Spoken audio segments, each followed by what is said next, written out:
49 అంటే సంతానం, 49 అంటే సంతోషం. 39 ఆంధ్రప్రదేశ్ తెలంగాణ. గతంలో ఇదే కుటుంబం మీద ఆ కుటుంబ పాలన అన్నారు, రకరకాలుగా అవినీతి, అనాలి. వాళ్ళు ఐదుగురే ఉద్యోగాలు అనాలి. వేరే వాళ్ళకి మీరందరూ మాట్లాడారు. ఐదుగురు కుటుంబ పాలన అని మనం అని అవినీతి పరులు లక్షల కోట్లు సంపాదించారు. ఇప్పుడు జిల్లాకు ఐదుగురు తయారయ్యారు. అంటే ఇప్పుడు సేమ్ అంతకంటే ఎక్కువైపోయిందా? మీరు లెక్క పెట్టండి. ఒక్కొక్క దగ్గర ఒపీనియన్ చేసి మీరు మీడియాలో చెప్పండి. జిల్లాకు ఐదుగురు తయారు ఆ కుటుంబంలాగా. జిల్లాకు ఐదుగురు, ఎవరు ఐదుగురు నేను చెప్పను. నేను చెప్పను ఇప్పుడే, అవసరం సమయాన్ని బట్టి చెప్పాను. ఎట్లా ఇది చేయి దాటిపోతుంది. ఈ రోజు మీ దగ్గర పూర్తి ఆధారాలు ఉన్నాయా? ఎందుకు లేవు? నేను ఇప్పుడు లిస్ట్ చెప్పమని చెప్తాను. ఇంకా మంత్రులు ఎవరో నేను కాంగ్రెస్ లో చెప్పా, నన్ను సస్పెండ్ చేయని ఎవరైనా చేశారు కదా పాప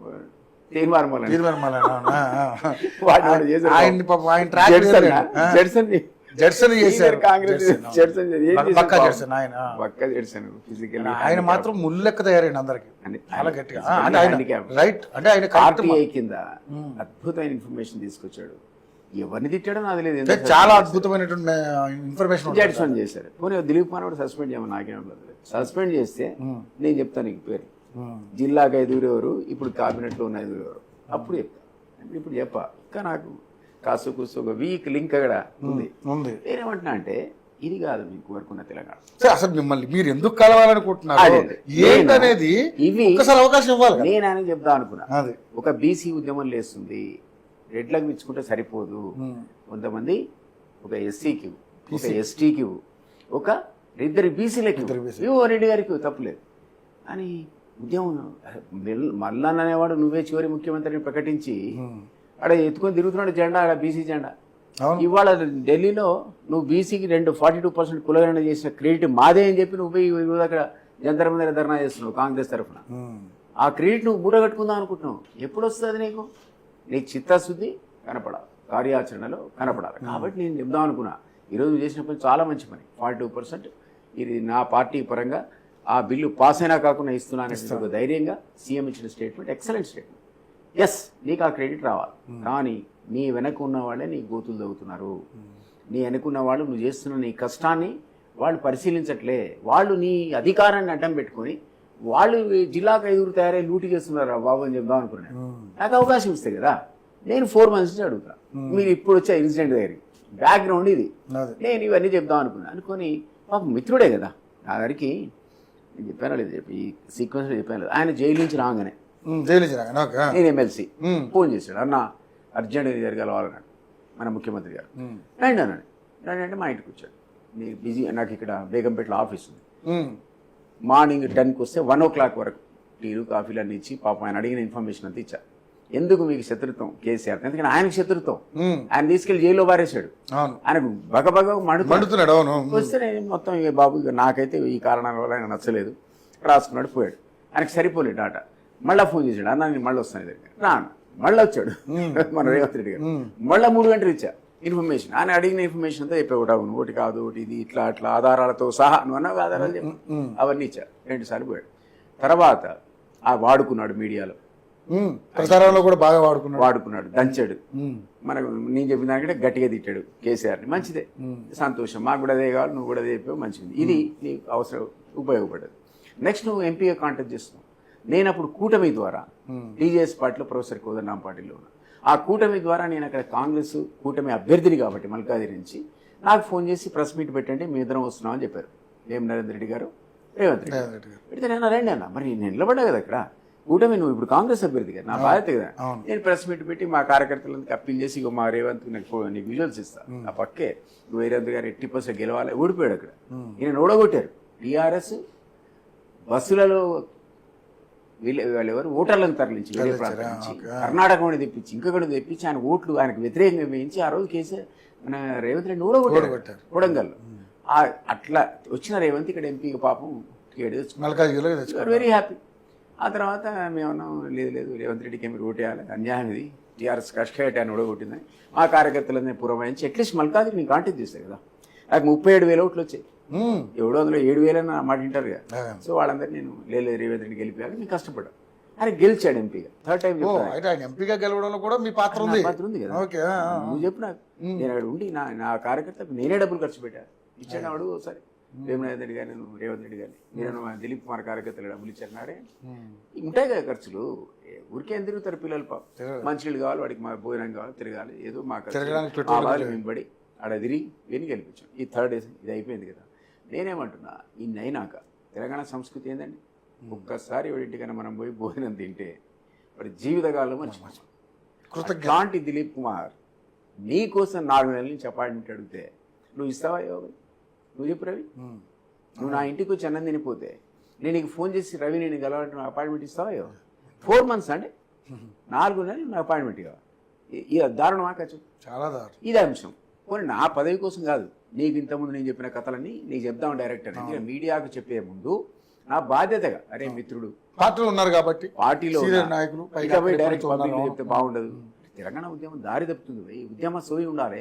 60 మంది నీ కార్యకర్తలకు ఇచ్చుకున్నా, నీ అనుచరులకు ఇచ్చుకున్నా, పార్టీ వాళ్ళకి ఇచ్చుకున్నా సరే, తెలంగాణ దుర్వులకు ఇచ్చుకున్నా 40 మంది కనీసం తెలంగాణ ఉద్యమాన్ని సోయి వాడికి అవినీతి అరికట్టు. ముందు ఈ అవినీతితోనే కదా వాడు దిగిపోయాడు. అరే రామచంద్ర, అని ఏంటి అసలు అది? ఏ యూట్యూబ్ ఛానల్ అయితే తన అధికారంలో తీసుకోవడానికి దోహదపడ్డాయో వాడిని బట్టలు కూడా తీసుకొడతాడట అంటాడండి. నేనంటున్నా తప్పది. నువ్వు కుటుంబం పేరు చెప్పినా, నాకు ఇప్పుడు యూట్యూబ్ ఛానల్ ఉందండి, నేను కూడా యూట్యూబర్నే, రేపు నన్ను నచ్చి చేస్తానో తెలియదు. నేనేం చెప్తున్నా అంటే, ఆ యూట్యూబ్ ఛానల్ నీ కుటుంబం గురించి మాట్లాడినా, నీ పిల్లల గురించి మాట్లాడినా తప్పదు. అది కట్టడి. కానీ అందరినీ కట్టగట్టి నువ్వు బట్టలు కూడా తీసి కొడతా, జైల్లో పెడతా అనొచ్చా ముఖ్యమంత్రి? నేనంటున్నా ఇవన్నీ అనుకున్న బాబని చెప్దాం అనుకున్నా. నేను నువ్వు ముఖ్యమంత్రి అయిపోయినావు. ఇదివరకు గతంలో ఏ తిట్లతో అయితే నువ్వు ఫేమస్ అయినావు, ఇప్పుడు పనికిరావు, మాట్లాడకూడదు. నువ్వు మాట్లాడకూడదు. నీ పక్కడు మాట్లాడాలా? నువ్వు చెప్పాలి, శ్రీధర్ బాబు ఉతుకువాడు అన్నా, వెంకటరెడ్డి లేచి ఉతుకువాడు అన్న. జగన్మోహన్ రెడ్డి గారు ఎట్లయితే వాడుకున్నా అట్లా వాడుకోవాలి. నువ్వు తిడతావేంటి అసలు? నువ్వు లేచి తిడతావేంది అసలు? చెప్పాలి కదా. ఇప్పుడు మీరే అంటున్నారు వీళ్ళెవరు సహకరించే పరిస్థితులు లేరండి. నేను చెప్తున్నా, నువ్వు కట్టడి చేసుకోదా ముఖ్యమంత్రి? నువ్వు ముఠామేస్త్రి కదా, నువ్వు గుంపు మేస్త్రి కదా. నువ్వు ఎన్నుకున్న కార్యకర్తలు కానీ ఆడవాడు లేబర్ కానీ పని చేయకపోతే బెత్తం అనుకుని ఉతకాలి. నువ్వు బయటోడు కాదు, బట్టలు తీసి కొట్టాల్సింది. ఎవడు డబ్బులు వసూలు చేస్తున్నాడో, అవినీతి చేస్తున్నాడో ఆ మంత్రిని కొట్టు ఫస్ట్. ఎవడా జిల్లాలో 5 ఉన్నారో లిస్ట్ కావాలంటే నేను ఇస్తా, పంపుకోండి, పంపునారు. అసలే కాంగ్రెస్ పార్టీ స్కామ్లకి అంటే ఇక మీరు మళ్ళీ నువ్వు పంపు, వాడిని బట్టలు తీసుకొట్టు పోయి. నేను అంటున్నా ఎందుకుంటావు? తెలంగాణ ఉద్యమ ఆకాంక్ష అది, ఒక పారదర్శక తెలంగాణ, నీతి నిజాయితీలకు కట్టుబడిన తెలంగాణ అనుకోరుకున్నాం. మాలాంటి ఉద్యమకారణం మాకేముంది, నువ్వు ఇచ్చే పదవి ఇస్తే ఎవడికి కావాలి, ఇవ్వకుంటే ఎవడికి కావాలి. We don't care. 69 ఏళ్ళు వచ్చినా నాకు, నువ్వు పదవి ఇస్తే నాకేంది, నువ్వు ఇవ్వకుండా ఇస్తే నమస్కారం, ఇవ్వకపోతే 2 నమస్కారం. నాకెందుకు? నేను అది చెప్దామని వచ్చిన దగ్గరికి 4 months నుంచి నాకు అపాయింట్మెంట్ ఇయ్యాడు. పోతే పోయిన, ఇవ్వకపోతే నేను ఏదో పోయినా. అన్న ఇన్సిడెంట్ గురించి చెప్తున్నాను. ఆ అసెంబ్లీలో నాకు నిజం కూడా తెలియదు, ఎంక్లోజర్ ఎక్కడైతే సీఎం రూమ్ ఉంటుందో అక్కడ రానియకూడదు అనే విషయం అది లేదు. అది స్పీకర్ పరివు, అది ముఖ్యమంత్రి పరివు కాదు.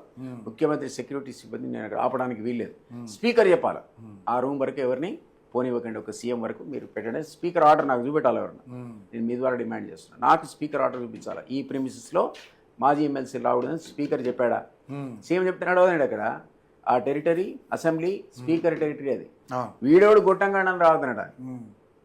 అతను అంటున్నాను, సోదరుడే చిన్నపిల్లాడు కానీ అతను నన్ను అంటాడు.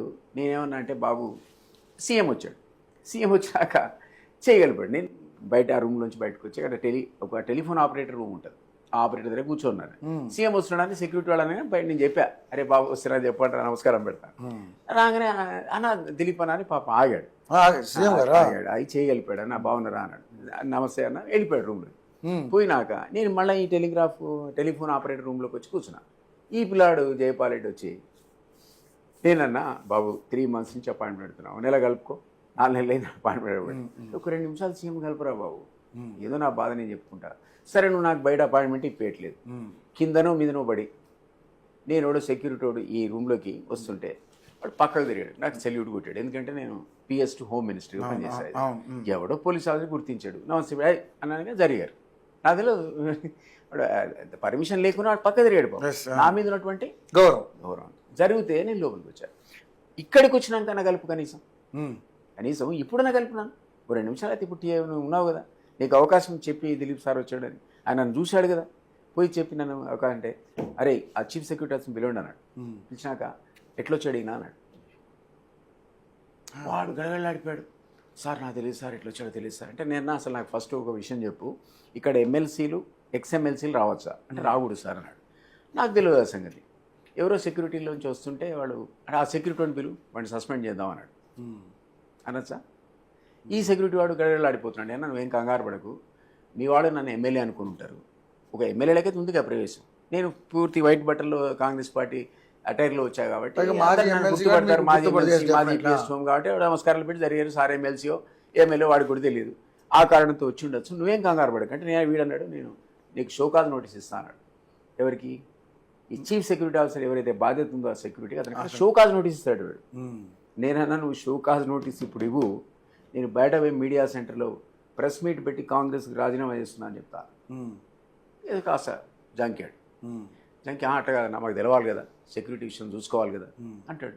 ఎవరిద్దరు వేరేంటన్నారు? జైపాల్ రెడ్డి. జైపాల్ రెడ్డి. నేను తర్వాత అనుకున్నా ఎవరు ఇతనంటే, ఇతనట ట్రాన్స్పోర్ట్ డిపార్ట్మెంట్లో ఉన్నటువంటి డెప్యుటేషన్ మీద ఉన్న పోలీస్ కానిస్టేబుల్ అట, అంతకుముందు హోమ్ గార్డ్ అట. నాకు తెలియదు. మరి నువ్వు హోమ్ గార్డ్లను కానిస్టేబుల్ని పెట్టుకుంటే పాపం అలా అంటే వాళ్ళు అదే తప్పని కాదు. అదే ఒక చీఫ్ మినిస్టర్ స్థాయిలో ఉన్నాడు, ఐఏఎస్ వాడిని పెట్టుకోవాలి, ఓ ఐఎఫ్ఎస్ వాడిని పెట్టుకోవాలి. కోఆర్డినేషన్కి నీకు పాపానికి ఏం తెలుస్తుంది నా గురించి? ఆ బాబుకు ఏం తెలుస్తుంది? ఆయన తెలంగాణ ఉద్యమంలో ఉన్నాడో లేడు, ఏ జిల్లా వాడు, ఆయన ఉద్యమంలో హైదరాబాద్లో లేకపోవచ్చు, ఈ వరంగల్లో లేకపోవచ్చు, నా గురించి తెలియకపోవచ్చు, నన్ను గుర్తుపట్టకపోవచ్చు.